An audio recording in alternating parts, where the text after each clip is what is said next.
In this video I'm going to be testing the brand new Olympus 100-400 on my Lumix G9, and as you can see I have a special, at least I have a guest. Maybe not a special guest, but a guest. I have on my E-M1III, I have the 100-400mm Panasonic version of the lens, and we'll talk about these.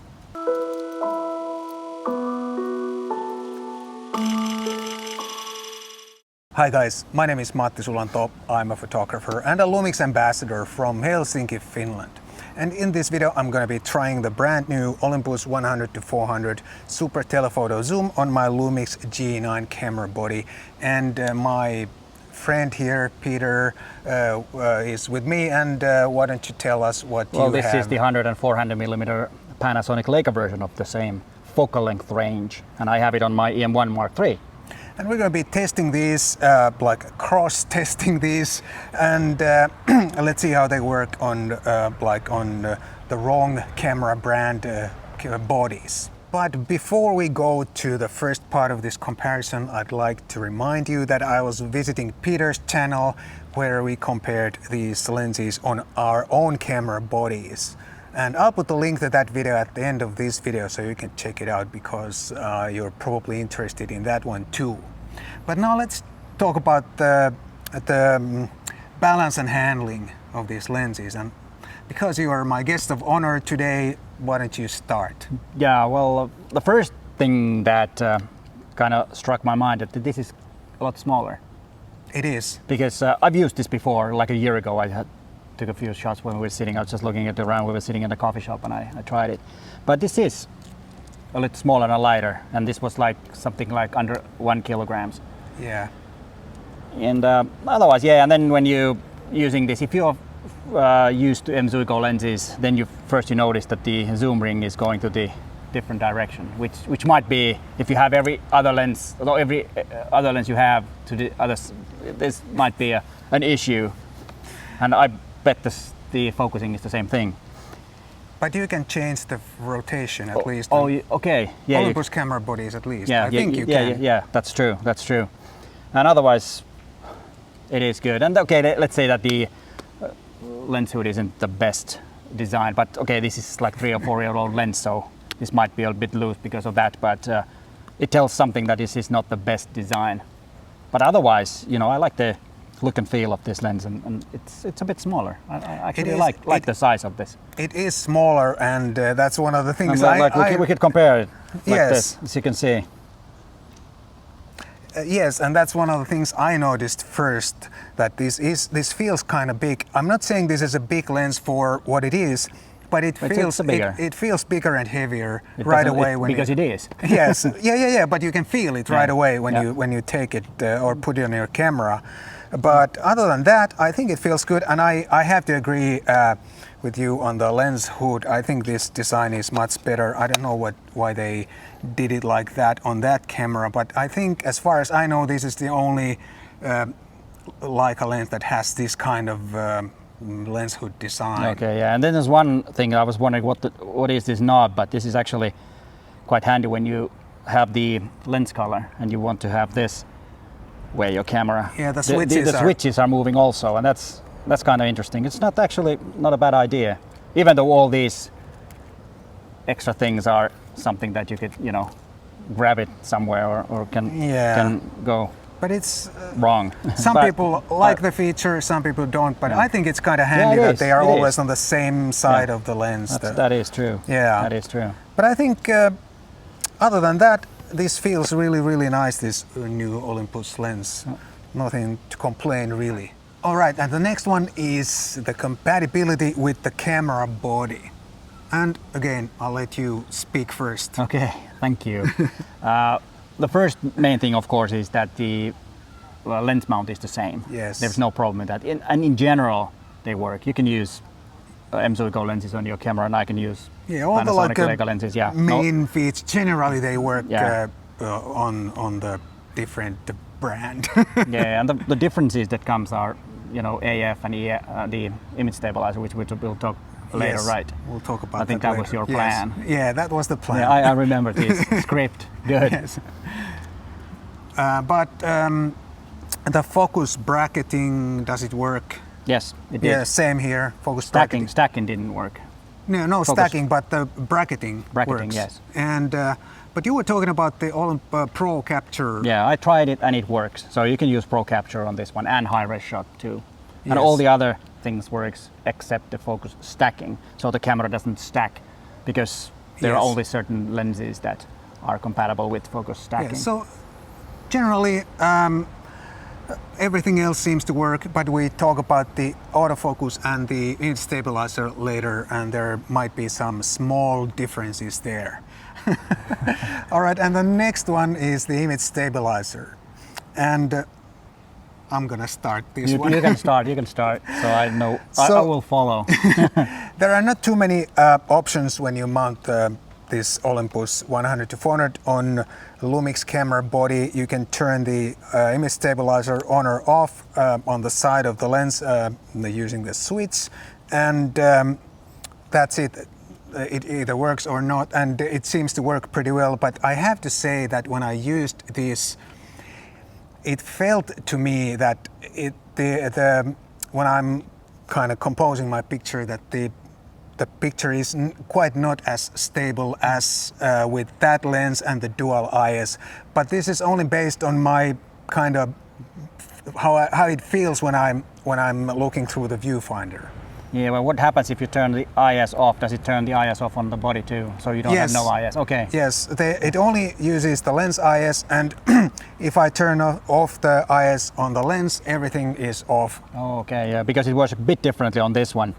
You can change from the body to prioritize the lens IS, and I recommend of doing that if you have it on your Olympus camera. I have the E-M1III, and when I turned it to be prioritizing the lens IS, it worked better. It was really good. The viewfinder was really kind of like a freeze frame almost. It worked really well. Yeah, I tried it too, and it really felt good. Yeah, it was better that way. Yeah. So if you have this lens and you have an Olympus body, check if you have the lens priority IS switch or what do you call it? Option in the menu. Yeah. Then turn it on. It works better. Yeah, it feels like that. And that makes sense because usually if you have a long lens, it's better to have the IS on the lens rather than on the body. Yes. Because there is not enough movement Yeah, it works possible better. inside, so it works better. So do that, then it works fine. Don't know how many stops that actually is. That I really honestly, idea. I don't know. If any of you know, tell Matti and his audience and me. Leave a also. comment down below. Yeah. But I would say also that the IS on this one, it didn't feel bad, but it didn't feel as good as the Leica lens on this camera with the dual IS on. Yeah, with these ones, I think it was about the same. Yeah. No big difference. Okay, let's now talk about the autofocus finally. And based on this short experiment, I would say that there is not that much of difference between these two lenses, even when they are mounted on on the wrong camera body. On the wrong camera body, yeah, there's no difference. And both have this AF/MF switch too, Yes. which if you prefer doing manual focus, then it's totally all fine. And we tried the single autofocus and the continuous autofocus, and it seems to work equally fast. Yeah. It's at least when you are observing with your own eyes, it's really hard to tell any and kind of that's difference. usually, of course, if you start measuring with some laboratory measurement equipment, there might be a difference. But that has nothing or very little to do with real photography. If you lift it up and you try it and you see it, okay, it's fast. That's good enough for me anyways. Yes. And same that here. wasn't any difference on these two. Yes, it looks like that. Yeah. Doesn't that look nice, that lens? Talking about this lens or that lens? That lens. Maybe if you put it on a different camera body, it might look nice. This one. That one on this one. Oh, okay. What do you think? What do you think? The beauty contest. Which one looks nicer? Bigger is better. Leave a comment down below. Well, okay, but I think we need to talk about the optical performance, the sharpness, because that's the most important thing on any lens. Is it? Is it? Well, maybe on your channel. Well, it is. To be honest, it is. But let's talk about that. Let's talk about that. Well, okay. I'd say that based on this, again, short experiment using this lens, It's very, very good, and I can't find really anything to complain about the image quality. And if I, or let's put it this way, in my super telephoto photography, this would, you know, the image quality requirements are good enough. Yeah, same with this one. I've tested this now here and there a few images. Yeah, no problem with that. Like I've many times said that modern lenses are good enough for most Yes. of us anyway. So it's not that, it's the photographer. Yeah, it's so- the one that's behind this viewfinder is usually to blame if you got bad images or bad image quality. But there is something if you're shooting on a super tele photo like 400 millimeters, and if your subject sometimes can be really far away, you can get this rippled air between the lens and your subject, and then everything looks really soft. But it's not because of the lens; it's because there's so much air between the And camera and warm the, air. Yeah. Yes, and that can happen. But other than that, But can I say one thing which I did not mention? only one. Okay, only one thing. The unlock and lock mechanism. I didn't say anything about this because this is really nice. You can lock it on any. it is really nice. That's better than this one. Yes. On that one, I have to say that this is. And actually, like a clever idea to have it over here. It's not a switch. Yes, but also one more thing that that one is not compatible with any, as far as I know, it's not compatible with any teleconverters. That's true. That's true. And this one is. So. Yes. And you can actually have a teleconverter on your Panasonic body too. If you use the Olympus MC14 or MC20, you can put that on that one and use it on that body. So it's the teleconverter is also very handy because it brings the well, actually narrows the depth of field, the angle of view. Yes, and if you're doing some like macro work, then it's really good. Yes, it's that's almost true. like similar to a extension ring. That's a little true. bit. That's true. But now I think it's time to wrap this up. And first, I'd like to say that I'm really, really happy for all you Olympus shooters out there that now you finally us. that you finally have your own brand super telephoto, relatively affordable super telephoto lens. But I still think it's a wise decision if you can make that like a choice or decision to choose a Lumix Panasonic Leica lens to put on a Lumix camera body and an Olympus lens on Olympus camera body.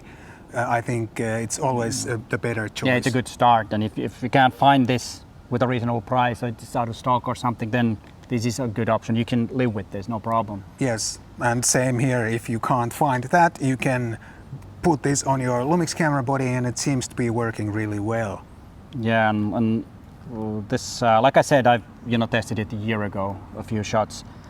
And what I have to say about this is that this is a lot smaller than this one. So if you really want really small lens on this range, then this is really, I have to admit, this is a good option too. And it really feels smaller. Yeah, it is, because it is. And the only thing for me is, of course, the zoom ring goes to the different direction. And okay, you might want, I didn't actually check if you could change the direction of the manual focus. And then the stabilizers seem to work fine. So no problem with having this. You get almost the same closest focusing distance. Okay, the magnification is a bit different, but not that much. It's not a deal breaker. No, it's a little not. bit better on this one. Yeah, but it's not. It's a bit closer. You can get a bit closer with that because of the magnification is a bit bigger. But otherwise, either one you get, I think you're not buying anything bad. So you can live with both of these lenses. Yes. And like Matti said, if you have an Olympus body, I would still start, because then you could have, let's say, like focus stacking, for example, with this lens, with the newest firmwares on E-M1X Mark II and E-M5 Mark III cameras. I also, one more time, I want to point out that there's not a big or hardly any difference between the image quality, and I think, so and then the prices are quite equal too. This one is averaging about €100. Just a little bit more expensive at the moment. When we're making this, but I think now I know why you get so good images. You have a good lens. Yes, It's all about the lens, not about the photographer. In my case, I think it's time to wrap this up. Thanks, Peter, for joining in. And my pleasure. My pleasure. Make sure to check out the other video on Peter's channel where we test these on our own cameras or compare. Yeah. And thanks so much for joining in, and I'll see you again in the next one. Thanks, Matti, for being here. Or letting me be here. Always.